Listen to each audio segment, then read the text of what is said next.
At 79 years old, Sylvester Stallone has spent decades building his legend, but the Italian Stallion has also built an enemies list that reads like a Hollywood who's who. And then Schwarzenegger, I've read that you guys actually hated each other for a while. Well, we were very competitive. Yeah, I think hate's a good word. From the producer who stole his Rocky legacy to the bodybuilder who humiliated him at award shows, these aren't just professional disagreements. These are blood feuds that have lasted decades, fueled by betrayal, jealousy, and revenge that would make a soap opera writer blush. The man who gave the world Rocky Balboa and John Rambo doesn't forgive easily. And when someone crosses him, that hatred burns with the intensity of 1,000 suns. But the deepest wound came from the man who was supposed to be his partner. No hatred in Stallone's life burns deeper than his rage toward Irwin Winkler, the producer who gave him his biggest break and then, in Stallone's mind, stole his soul. This isn't just about money. This is about legacy, family, and watching someone else control your life's work. The relationship began beautifully in 1975 when Stallone was a broke actor who had written a script in 3.5 days. Rocky was his heart on paper. Every rejection and dream poured into 90 pages of pure desperation. When studios wanted to buy the script but replace Stallone as the star, Winkler and Robert Chardoff were different. They believed in his vision and convinced United Artists to let the unknown actor star in his own movie. But here's where the fairy tale turns into a nightmare. Despite creating Rocky from his own experiences, Stallone discovered he owned absolutely nothing. Winkler held complete control over the character, the story, the future. Every sequel, every licensing deal, every decision about Rocky's destiny would require Winkler's approval. The betrayal cuts deeper because Stallone didn't just write Rocky, he lived it. The struggling actor, the impossible odds, the determination to prove everyone wrong. Watching someone else profit from his life story while he remained an employee on projects based on his own character feels like watching strangers raise your children. Recent social media posts reveal the extent of Stallone's fury. He called the 93-year-old producer remarkably untalented and parasitical, posting images of Winkler depicted as a snake with a knife for a tongue. This is a 79-year-old man still fighting a war that began nearly 50 years ago. But what makes this feud particularly heartbreaking is that both men are running out of time. Stallone wants ownership before he dies so he can leave something meaningful to his children. Winkler, who risked his own home to finance Rocky, believes he earned his stake. The contracts signed in 1975 are legally binding, but for Stallone, this isn't about law. It's about what's right. The wound may never heal because every Rocky movie, every Creed sequel reminds him that his greatest creation belongs to someone else. But Winkler's betrayal simmered in private. Stallone's next enemy created Hollywood's most public war, and it started with flowers flying across a crowded room. January 1970 at the Golden Globes should have been Stallone's coronation. Rocky had conquered America, earning 6 nominations, but seated at his table was Arnold Schwarzenegger, nominated for New Star of the Year. What happened next ignited a 20-year war that would reshape action cinema. As Rocky lost category after category, witnesses claimed Schwarzenegger became increasingly amused. Not with polite chuckles, but audible laughter at Stallone's mounting defeats. When Rocky finally won Best Picture and Stallone stood to accept his only award, he noticed Arnold was still laughing. Something primal snapped. Stallone grabbed the table's flower centerpiece and hurled it directly at Schwarzenegger's head. Arnold ducked, the flowers exploded against the wall, and Hollywood's most famous feud was born. The competition that followed became an arms race of ego and muscle. When Stallone created Rambo, Arnold countered with Dutch and Predator. They measured everything: box office receipts, body count in their movies, the size of weapons their characters carried. But Arnold possessed something more devastating than physical strength: the ability to manipulate his rival's competitive nature against him. The most brutal example came with "Stop or My Mom Will Shoot," a script every A-list actor recognized as career poison. When the ridiculous premise landed on Arnold's desk, he immediately passed. But when Stallone called to gauge his interest, Arnold saw an opportunity to eliminate his rival permanently. He told Stallone it was brilliant and that he was seriously considering the role. 20 years of competitive hatred overrode every rational instinct. Stallone took the bait, and the film became one of his biggest disasters, earning just $70 million worldwide while sweeping the Razzie Awards. Arnold had achieved something no boxing opponent ever could. He made Stallone look foolish without throwing a punch. Unlike the Winkler situation, this feud eventually evolved into mutual respect and friendship. They partnered in Planet Hollywood and later starred together in The Expendables. But the scars from those 20 years of warfare remain. A reminder that in Hollywood, your biggest enemy can become your closest ally if you're both smart enough to realize you're stronger together than apart.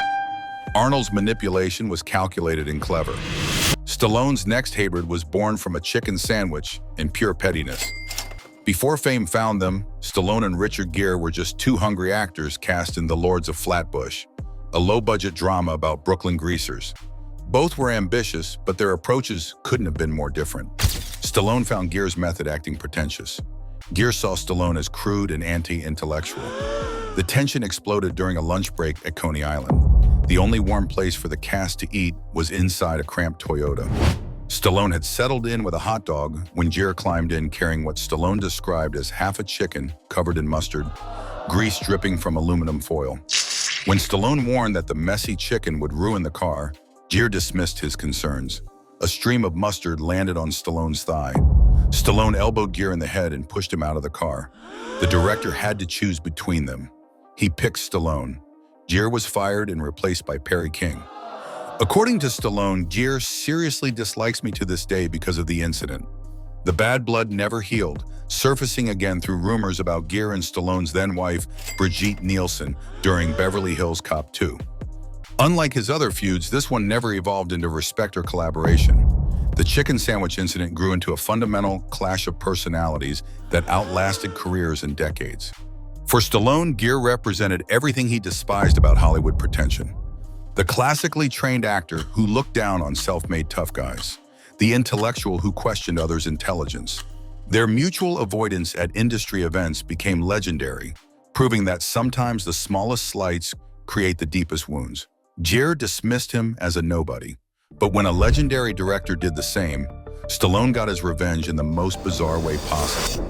Before Rocky made him a star, Stallone was just another desperate actor facing constant rejection. One rejection stung more than all others. In 1972, Francis Ford Coppola was casting The Godfather. Despite being Italian-American from New York's Little Italy, Stallone was rejected for even a background role. The casting director told him he wasn't Italian enough for the wedding scene. 5 years later, everything had changed. Rocky won Best Picture, and Stallone was nominated for both Best Actor and Best Screenplay. That's when Coppola came calling for Apocalypse Now, wanting to meet about the lead role. But Coppola made one crucial mistake. He kept Stallone waiting for over 5 hours. This was the same man who had rejected him when he was nobody, now treating the biggest star in America like a desperate wannabe. By 5:15 p.m., Stallone was starving and furious. In the office kitchen, he discovered a 7-layer jelly cake with a little flag reading, "Property of Francis." 5 years of pent-up resentment exploded. Stallone didn't just take a piece. He destroyed it completely, squashing it with both hands until it covered the walls and floor. Then he left his headshot on the desk and walked out. Coppola's reaction was nuclear. He reportedly threw an Oscar through his office window in rage. The cake apparently held special significance for the director. Stallone never got the Apocalypse Now role. Martin Sheen was cast instead. But the revenge was complete. The man who had dismissed him as not Italian enough had learned that some insults are never forgotten, and payback can come in the most unexpected forms. Coppola's rejection led to cake-smashing revenge, but another lost role would trigger an even deeper insecurity. In 1983, Stallone wanted to prove he could handle comedy. Beverly Hills Cop seemed perfect, but Stallone couldn't leave the script alone. He rewrote it completely, transforming the action comedy into a full-blown action spectacle. The budget doubled from $15 million to $30 million overnight. Paramount executives panicked and made a decision that haunts Stallone to this day. They replaced him with Eddie Murphy, who understood that the movie's strength lay in comedy, not action. When Beverly Hills Cop became a massive hit, earning $234 million worldwide, Stallone wasn't just an actor replaced due to budget concerns. He was the guy too stubborn to recognize great material when he saw it. Murphy's success launched him into the stratosphere, while Stallone found himself increasingly pigeonholed as a one-dimensional action star. The failure wasn't just professional, it was personal validation of every critic who had dismissed him as incapable of nuance or humor. Murphy succeeded exactly where Stallone had failed, proving that action stars could transition to comedy if they understood their strengths instead of fighting against them. Murphy's victory stung, but one actor's genetic perfection made Stallone question everything about fairness itself. While preparing Rocky IV, Stallone needed the ultimate Soviet villain, someone massive, intimidating, and believably Russian. He envisioned casting an actual boxer, maybe a former heavyweight who could bring authentic menace. Then Dolph Lundgren walked into his office and shattered every assumption Stallone had about justice in the universe. Standing 6'6" with features carved by Scandinavian gods, Lundgren was physically imposing in a way that made even Stallone feel small. But the real blow came when this mountain of muscle opened his mouth and revealed he was a chemical engineer with a master's degree from MIT. He spoke 5 languages fluently, held a Fulbright scholarship, and had been pursuing his PhD when he decided to try acting on a whim. The hatred was immediate and visceral. Here was a man blessed with everything: looks, intelligence, size, athletic ability, someone who had casually abandoned a prestigious academic career to become a nightclub bouncer because he was infatuated with Grace Jones. For Stallone, who had fought for every opportunity and been told by guidance counselors he was suited only for manual labor, Lundgren represented cosmic unfairness made flesh. But Stallone's genius lay in recognizing that his personal hatred could be weaponized. If this perfect specimen made him, a successful movie star, feel inadequate, then every man watching Rocky IV would look at Ivan Drago and feel that same primal intimidation. Lundgren became the perfect antagonist, not just for Rocky, but for every audience member who had ever felt threatened by someone dealt a better genetic hand. Lords of London were brought in. Oh, we know he's faking it. I said, no, I don't want to hang out in ICU for 9 days. It's not my idea of a vacation. Unlike his reconciliation with Schwarzenegger, Stallone never fully got over his jealousy of Lundgren. Even decades later in the Expendables series, the underlying tension remained. Lundgren would always represent everything Stallone felt he had been denied by circumstances beyond his control, natural gifts that no amount of hard work could compensate for. At 79, Stallone's hatred of Winkler has become his obsession, a wound that may never heal because Rocky isn't just a character to him. Rocky is his legacy, his gift to the world, his proof that a dreamer from Philadelphia could inspire millions. As long as someone else controls that legacy, the hatred will continue to burn until his final day. These feuds reveal something deeper about Stallone's character. He never forgets a slight, never forgives a betrayal, and never stops fighting for what he believes he's owed. In a town built on fake smiles and false friendships, Stallone's hatred is at least honest, raw, brutal, and completely authentic. Some wounds never heal, some hatreds never die, and sometimes that's exactly how legends prefer it.